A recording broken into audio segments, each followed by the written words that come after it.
So we're speaking to the dead. So first point I want to make is, why are we speaking to the dead? And why are dead speaking to us? This is a very profound point. This is the heart of what Jung is saying. Dead are speaking to us. Actually, dead are us in some ways, because we are carrying in us all the traditions of the past. This is an integral part of us. So when we're actually speaking to the dead, we're speaking to ourselves. These are the ideas that you're negotiating with. Why are dead speaking to us? Because that is the only way in which they can live. So that is this deep conversation that is going on. Now, okay, I'm going to put it in a little bit of dramatic way, but I won't go too far with that. So I thought of it as like an interlude between when the basilisk goes away. After sermon 2, the dead ask a jester, entertain us. We are here. We are waiting for our next sermon. Have a conversation with us. Entertain us in some way. You can either be an acrobat on a tightrope hanging between life and death, or you can talk to us about Abraxas. So the jester starts to talk. Okay. He says, I have my own dead who speak to us, who speak to me. And I will tell you what they told me about Abraxas. There is this one dead, my dead, Louis Sullivan. He thought of this in some ways similar to Basilides, in some ways very different. He says that there is a function right here in the center. And the function produces forms. There are all these lines that keep going out from it, out like this. It creates forms.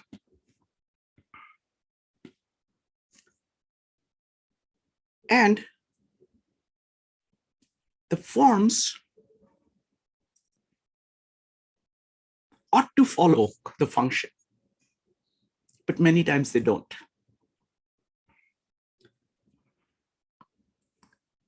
This circle here, I can do a better job of doing a circle. This circle here is functionated form, where the forms continuously are following the function. Moment they start to die off. So there is a tendency of the forms to go this way, because if you don't pay attention, all your forms diverge from the function. So the only way to keep this is to keep coming back to the center like this, to be oriented towards the center and to keep coming back to the center. And this line over here, this circle, is Abraxas. It is functionated form. That's what one dead said to us.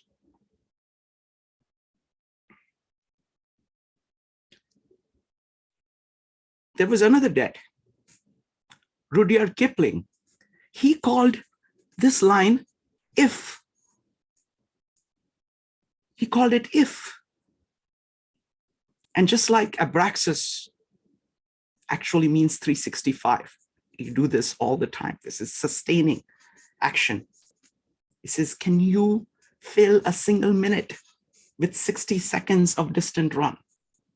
And he says different ways in which you have to keep dying and keep coming back to life and keep going on this path. with the center as your lodestar. So you have to keep coming back to the center, throw away things. Now the dead raised a tumult. He says, why are you talking to us about these recent deaths? We don't know these people. These are children. They were not even born. Why do you speak to us of such people? So the jester continued. He said, I have one more dead. Lao Tzu. He thought of this as being the boundary of yin and yang, the boundary of chaos and order. He says you have to walk with your one foot in chaos and one foot in order. Keep going. The dead complained, is yin the devil? He says, no. This idea of God and devil is your own, not of my dead Lao Tzu.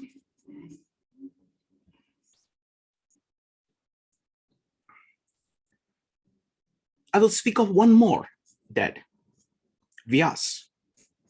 He spoke of three gods. There is a God of creation. But wait a minute. Let me go back to the first one, Louis Sullivan.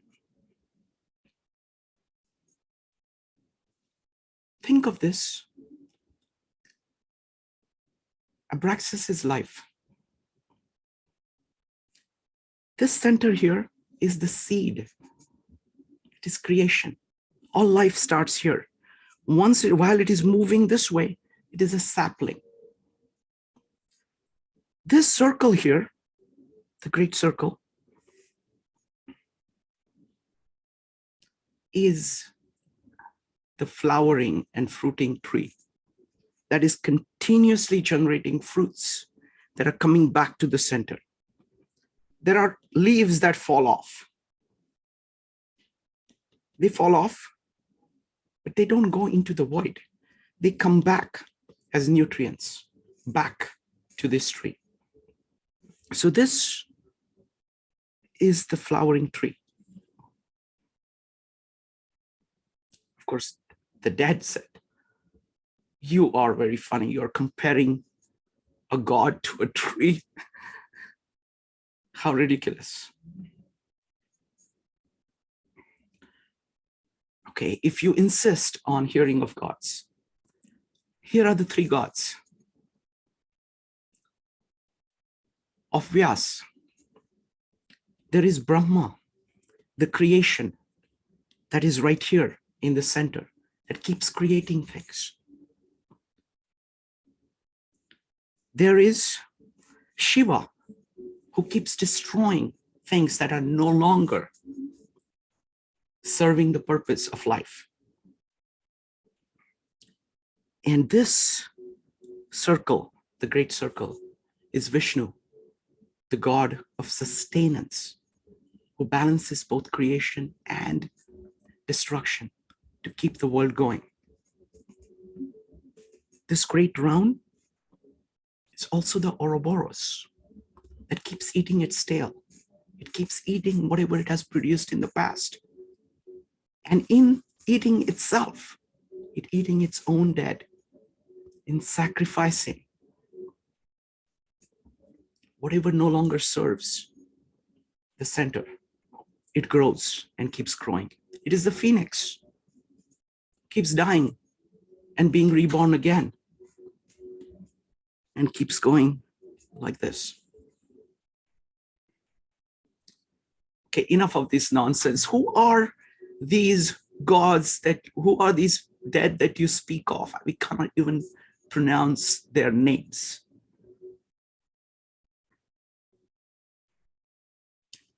Okay, let me try.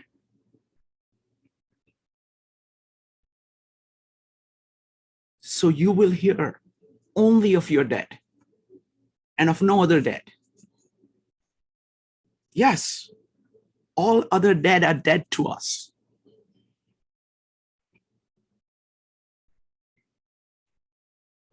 Okay? Let us start with Jacob, the one who wrestled with man and God.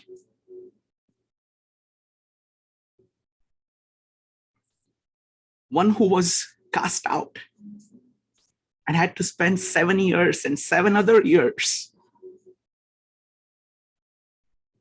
and then actually wrestled with God and kept going in spite of all the failures. Or let's talk of Joseph, who lost his coat, who was sold into slavery, who was cheated, who was vilified, and at every calamity that was thrown on him, continued to be righteous, continued to go from higher to higher level. Let us talk of Job, who went through hell, but never lost his righteousness.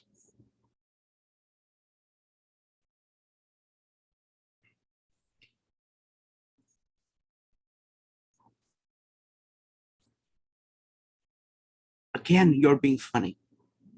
You're talking of men. We asked you about God. These are sons of men, not gods.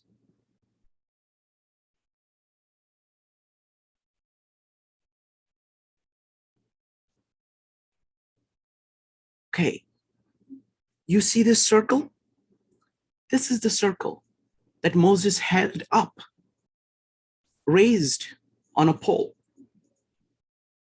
This is the fiery serpent. When anybody looked upon it, they were cured.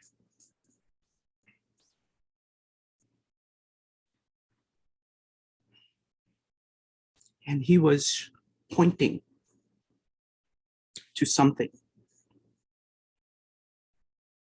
that happened much, much later.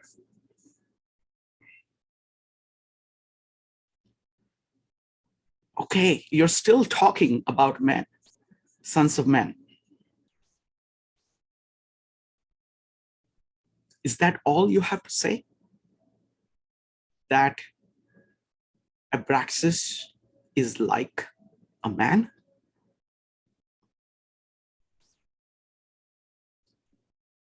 Let us look at one more man.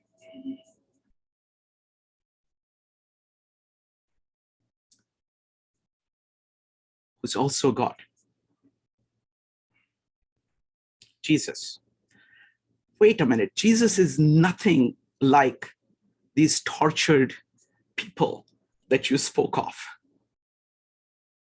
He's sitting serenely on the right-hand side of God, right here at the center.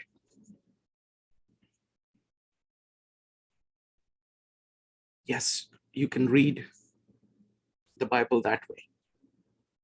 But there is one point in the Bible, just one moment. Just one moment. And if you sleep through it, if you blink, you might miss it. And that moment echoes everything. It echoes Jacob, Joseph, Job, Moses, John the Baptist.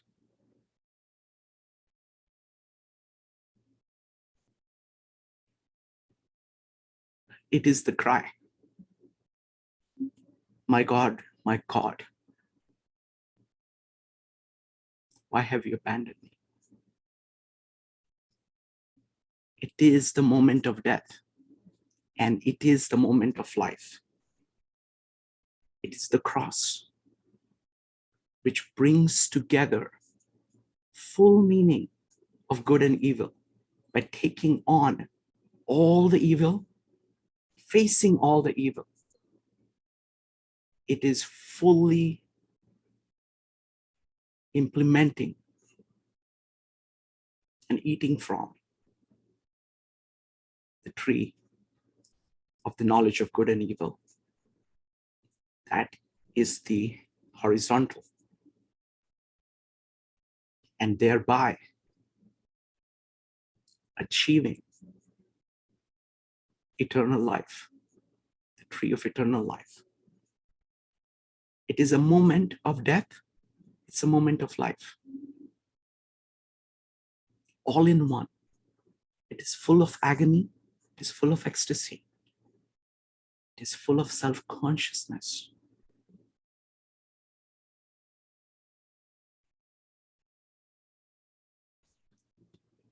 That is living on this circle, fully aware of your capacity of turning towards the center or away from the center.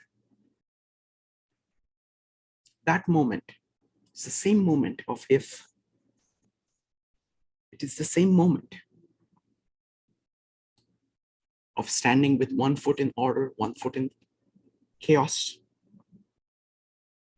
It is the same terrible spectacle of Krishna in chapter 11, when his friend Arjun asked to see him. And when Krishna stood with his full potential of destruction and creation, Arjun was terrified. It is that same moment. That is Abraxas. Jester, you tell a very amusing story, and you unnecessarily disturb the peace of the dead. Go your way. We will now continue with our sermons. Thank you.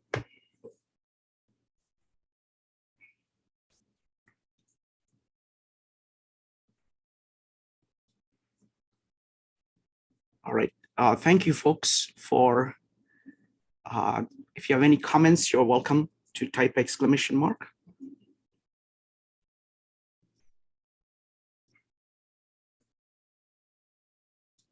Evanik. I have a question and a comment. Yes. One, did you just make that up? Like, yes. That was amazing. And I don't think I would have gotten Abraxas as well as I do now if you hadn't done that, because you just showed it through every religion, every belief system, even like with Louis Sullivan and his concept of form follows function, and the creation and destruction, and the way that was most profound. And I have to say, when you talked about Krishna showing his true form and saying that is Abraxas, if you think about the visual, when he showed his true form to Arjuna, it was like people going into his mouth, he's chewing them out, he's spitting them out, he's like, it's that creation and destruction, and it shows the necessity of Abraxas and how life could not be without Abraxas, right? It like that creation and destruction, it's all a part of the cycle, as Rupali said, it's all a part of that cycle. So bravo, you did an excellent job of showing Abraxas. So kudos. Thank you, Evanik. Next up is going to be Brian, Rupali, and Zach. Brian. So I want to thank you also. I thought that for me, that was very moving. And I thank you for putting so much of yourself into that. It's Thank you. a wonderful thing. I would just prefer to stop there and leave it at that. Thank you. Appreciate it. Next up is Rupali. Shrikant, that was brilliant. Thank you. I mean, just amazing. To that list of the dead, I would like to add Maria Montessori, Mhm. because she talks about the spiritual embryo that is present in every child. And give me just a second. This the spiritual embryo, the psychic being in every human being. And she talks about teaching that child or nurturing that child to reach its highest potential, to be the Abraxas that it can be, right? The second point I want to make is what, like, even, you know, when you said, why do we have to speak to the dead? The thing is, we die and we live every day. We go off track, and that's when we are the dead. And then we have to come back on track.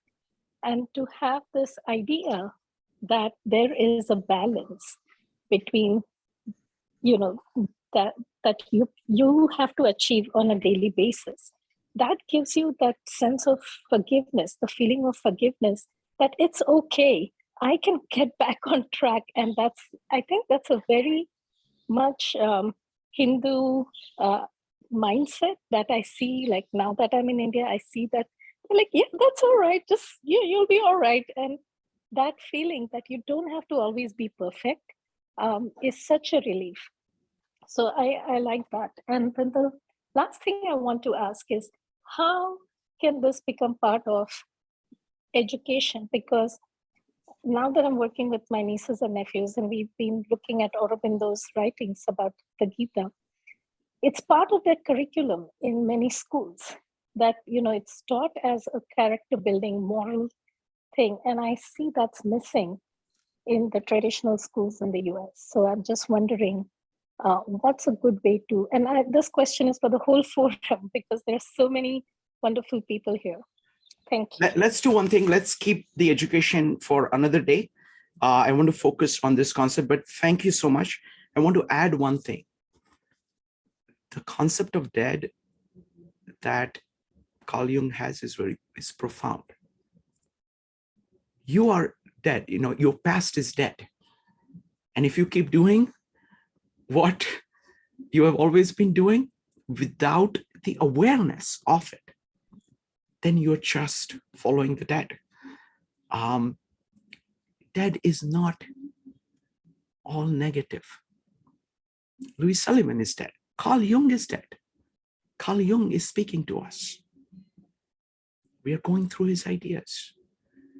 All the potential is in the dead, because they are leveraging so much more than what we have. Thank you, Rupali. Next, I'm going to go with David, Zach, Paul, and Joe. David, go ahead. So I think Carl Jung would be very impressed by your presentation.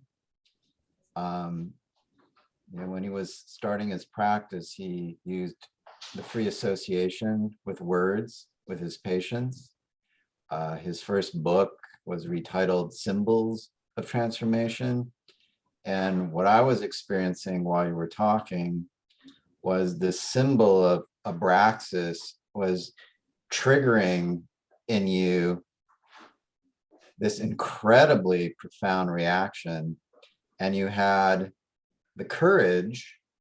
Now I sort of understand a little bit why you said you were scared about this presentation, but kudos to you. It takes a lot of courage to put these things together and go so deeply and profoundly and say, this is what this symbol, this character evokes in me. And it was just an honor to see it. And it's very Jungian. I thought it was ironic, you know, because he purposely put characters out there to see the reactions in his patients.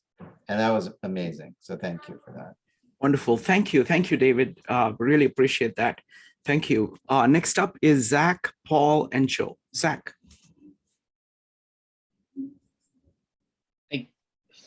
I just feel like when I discovered Joseph Campbell, this book, Hero with 1,000 Faces, there was a myth that he recounted, and that for me always might be similar to Abraxas. So I feel like I want to just read it. Sure. Let's do one thing. I'll have you do that. Let everybody comment, and then I will come to you for reading it out. Okay. Thank you. Okay. Thank you. Next up is going to be Paul and Joe. Folks, if anybody else wants to comment, they're welcome to type an exclamation mark. Paul.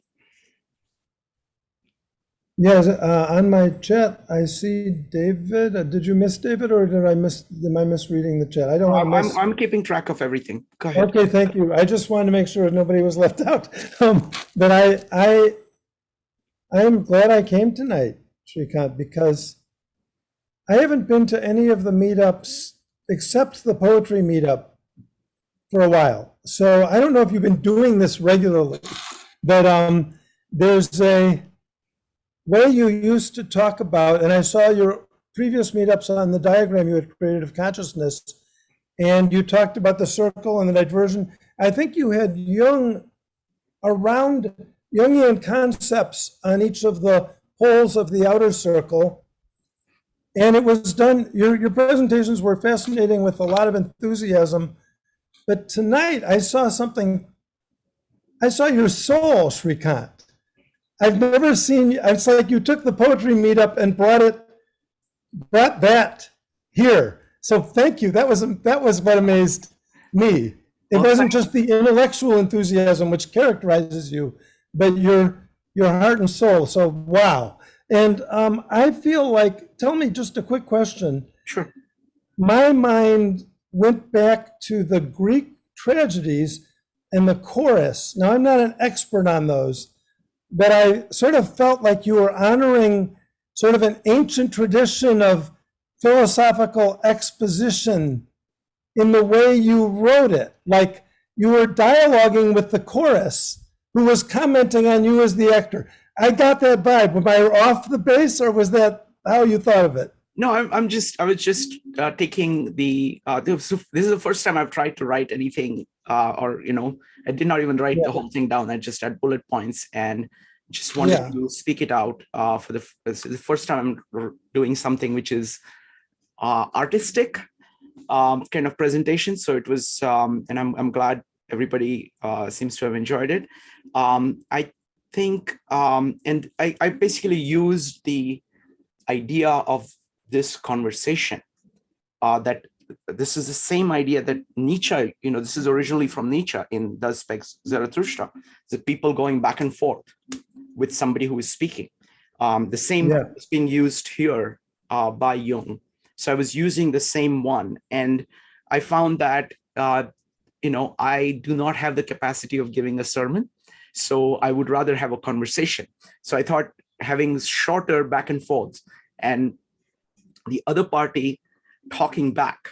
And at a very fundamental level, I think that conversation is a very deep concept. You're actually having a conversation. So you can think of Abraxas as having a conversation with the center, that you are continuously talking to the center and you're continuously talking to your own dead. So you're going back and forth. There are these loops going on between you and the center and you and your dead. And it is both ways. They will tell you something and then you speak back to them. And that conversation is the means through which you keep the stream of life going, clean. Otherwise it gets gummed up with all kinds of debris. So thank you, Paul, really appreciate it. Next up is Joe. I mean, I too want to say, express my deepest gratitude. I mean, I have in the past, but it was was a truly remarkable presentation, but also to do it while you're not feeling 100%. Right. That was the thing I was afraid of. I was not afraid of the presentation because I don't mind, falling flat on my face. That's part of trying things. It was that I thought that my voice will give out somewhere in the middle. That was what I was afraid of. Go ahead. Yeah. No, I mean, and it's a true act of courage, and so in the truest form. And I have a lot of gratitude for that on a number of levels, because I think it did invoke and made it a little bit more clear to me on a number of different levels. So I have tremendous gratitude. One of the most interesting points about it is the circular process that you were talking about, that how death is not necessarily a negative, how it's actually essential to our being, is really something that's really powerful. I was looking at it, I was thinking about it in a circular fashion as well. Like you have, death, and then you have birth, and this constant reinventing of oneself, and their experiences are kind of in the middle. So you have like things that are, beauty and ugliness, and all these things, all these dualities that exist. But death and creation is kind of understanding your past and where you are now, and it's that cycle that's very, very interesting. There's also, at some point, it's worth mentioning at some point that there's even a theory called creative destruction in economics, it very much applies to this. It very much applies to this whole entire the process that we're talking about. It's from Joseph Schumpeter. So it's a meetup I've been wanting to lead for a while, but absolutely. I mean, and these ideas go directly into that area. Like, for example, the concept of anti-fragility is exactly Abraxas is anti-fragility. It is. And the dead is fragile. That's right. And so that it's very deep. It goes all across. This is void. This is OODA loop. This is saying relentlessly, don't get attached to your ideas. Don't get attached. Don't get comfortable with whatever habitually you're doing. Continuously do the OODA loop, which is you observe what is going on. So that means you listen to the dead. And then you orient. That means you try to go back to the center and say, coming back to the center, how should I conceptualize the situation? Taking in of whatever has happened in the world. How do I do that? And then you decide, and then you act, and you keep doing that. So this is another way of looking at it, is that think of that circle as a rope. The coiling of the rope is the OODA loop. That is what you're doing. You're going continuously round and round around that rope as you go along. Thank you. Really, just one last quick, during our Jordan Peterson series, which was actually pretty interesting, he was asked a question. He's like, one of the distinctions between kind of a more of a free market versus a communist market in particular is that the structures themselves can die. Yes. And that they can reinvent themselves, and that when they're stale and stagnant, that the system itself comes to a halt. And part of this gets into the whole ideas of what I was thinking about with creative destruction, but he mentioned that specifically as far as systemic, one of the advantages that happens in a free society versus a society that's actually controlled, where you don't allow death to happen, or this natural cycle of things. Wonderful, thank you. Next up is Maritza. Shrikant, I absolutely love the idea of, the conversation aspect and the focus on, the dead. It's interesting because I come from a culture, there's a lot of, we have a lot of the embodiments of the religion, as it were, of the Oricha. And, it's like for us, death, it does not signify an end to anything. It's merely so death is merely a new beginning. and it offers the possibility to be reborn.